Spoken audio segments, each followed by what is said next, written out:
matin, tout le plaisir est pour moi, au nom du système des Nations Unies au Gabon et à ma qualité de coordinateur du bureau de la FAO pour l'Afrique centrale, de m'adresser à vous. Comme vous le savez, à l'initiative de son Excellence M. Antonio Guterres,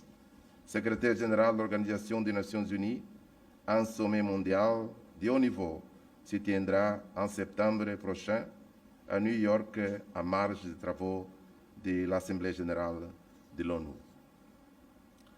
Organisé pour plancher sur les systèmes alimentaires mondiaux, dans le cadre de la décennie d'action pour la réalisation des objectifs de développement durable, il aura pour objectif majeur de dynamiser et accélérer un cheminement collectif vers l'élimination de la faim, la création de systèmes alimentaires plus inclusifs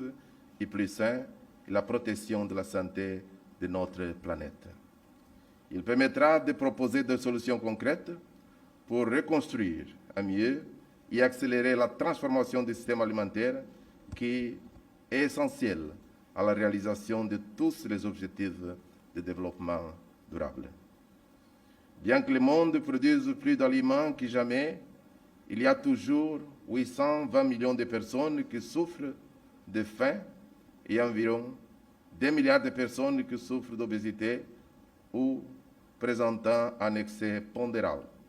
ce qui contribue à accroître l'incidence des maladies d'origine alimentaire.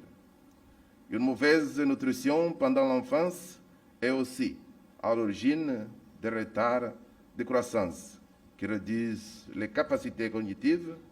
et les résultats scolaires, voire professionnels. Mais encore,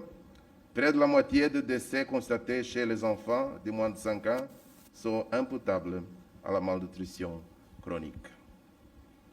Au moment où la planète entière est secouée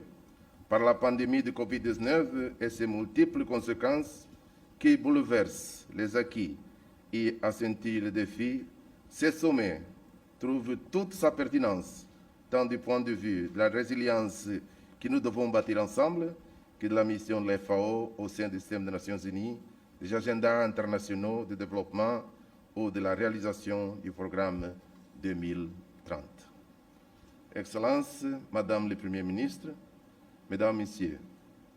le système alimentaire concerne tout le monde et englobe l'ensemble des acteurs qui contribuent à nourrir la population, ainsi que les activités interdépendantes qui sont la production, la récolte, le conditionnement, la transformation, la distribution, la vente, le stockage, la commercialisation, la consommation et l'élimination des denrées alimentaires. Les systèmes alimentaires sont multisectoriels et impliquent les infrastructures, les transports, les services financiers, de l'information et des technologies. L'engagement du gouvernement du Gabon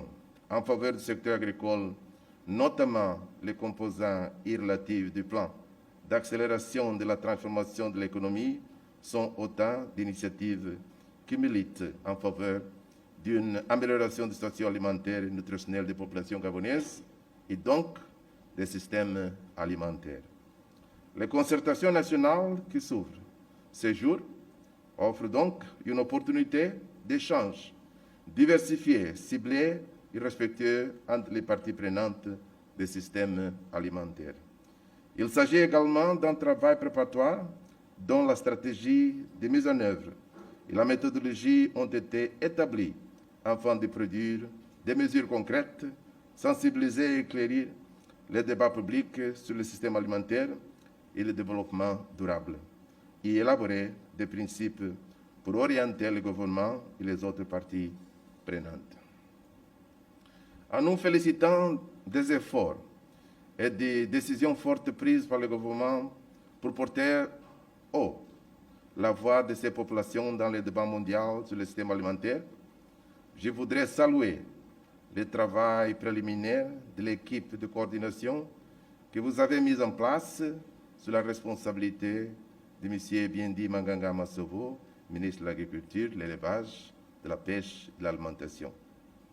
Je ne doute pas que le Gabon apportera sa contribution significative comme il fait dans d'autres instances du système des Nations Unies. Au moment où tout porte à croire que les conséquences de la COVID-19 se feront sentir pour de nombreuses années, nous devons redoubler d'ardeur dans les mesures de prendre et à mettre en œuvre, non seulement pour réussir une transformation structurelle du système alimentaire, mais aussi pour adopter une résilience appropriée face aux menaces conjoncturelles. Ce sont des gages nécessaires pour gagner les rendez-vous de 2030 et les post-2030. Dans ce contexte, je peux vous assurer la disponibilité du système des Nations Unies au Gabon en général, et la FAO en particulier, à travailler à ces partenariats bénéfiques et les traduire dans les actions concrètes